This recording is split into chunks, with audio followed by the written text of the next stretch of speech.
Yo, what's up mga kabagtok? Nakapag nature trip na bagaan lahat o drawing pa rin? At kung hindi pa, edi samahin na lang kami sa aming nature trip dito lamang sa tabing ilog.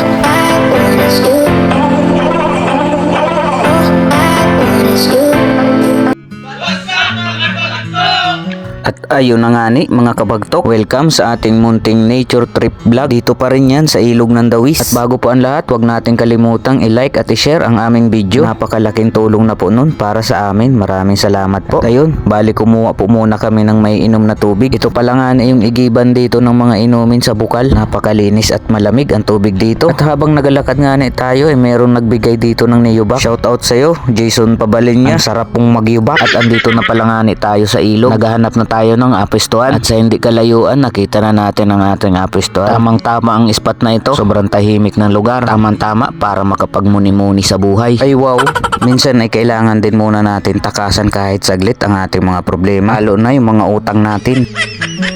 Bali ang inuna pala nga ni naming hanapin ay yung agatayuan ng aming tent. Yung hindi aabutin ng baha basta-basta. Mahirap na, nag-aambon-ambon pa naman. At hindi na namin pinatagal pa. At nilinisan na namin yung ating agatayuan ng tent. Dalawang maliit na tent pala ang dala namin dito. Kasya na kami dyan 5. Itong kagandahan dito sa spot namin, marami kang makukuha ng mga magagamit natin sa ating nature trip. Gaya nitong dahon ng pakil na ito. Ginawa natin sa pen para hindi naman masyadong malamig sa likod. Marami din kahoy na pwede nating igatong, parang mga binabad sa gas. Kaya nagpaapoy na agad tayo dito para makapagluto na tayo ng sinaing para sa ating hapunan. Dahil bago po kami pumunta dito ay di kumain muna kami ng tanghalian. At syempre pag nasa ilog kami, gusto namin fresh na hipon ng ulam namin. Buti na lang may nahuli kahit ilang piraso. At yung iba nating kasama nakadiskarte ng kapaya. Kanino kaya rin nakakuha? Sa puno na naman daw nagsabi.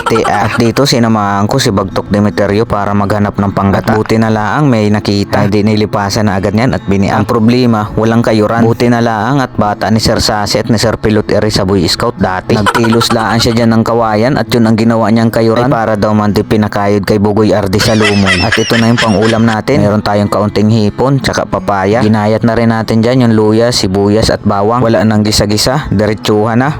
Ay sino ka dyan? Ito po ang kagandahan sa ganitong lakad. Okay na kahit sami-alaang ang baon. Dahil nasa nature tayo, madali tayo makadiskarte ng mga pangulam. May baon din pala nga ni kaming tambay. Kaya kung wala kami na diskarte na ulam, ay di yan ang ulam namin. Ari na yun kaysa magutom. At habang nagaluto nga nanguha na kami ng kahoy para naman meron tayong bonfire. Pagdiliman din ay sinusuan na agad namin yung bonfire na yan. Anong ganda man din panoorin. Tapos kumain nung wala nang liwanag yung bonfire ay ano kayo matino.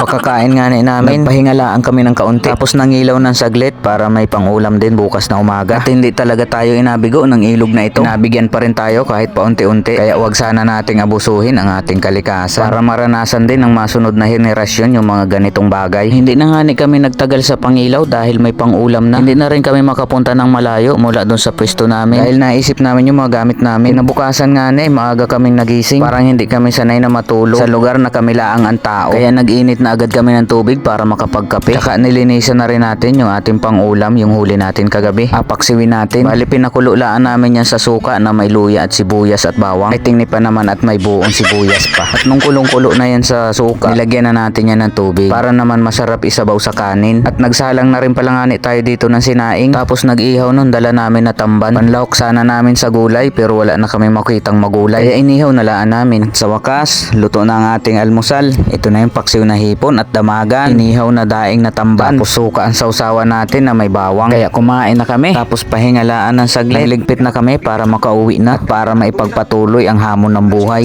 Ay parang may napagdaanan. Siyempre bago kami umalis, nilinisan na rin namin yung aming pinistuhan. Binitbit ang mga basura namin bilang pagpapahalaga sa ating kalikasan. Pagkatapos nga dito na kami pauwi na. Maraming salamat po sa inyong panonood at suporta. Shout out po sa inyo.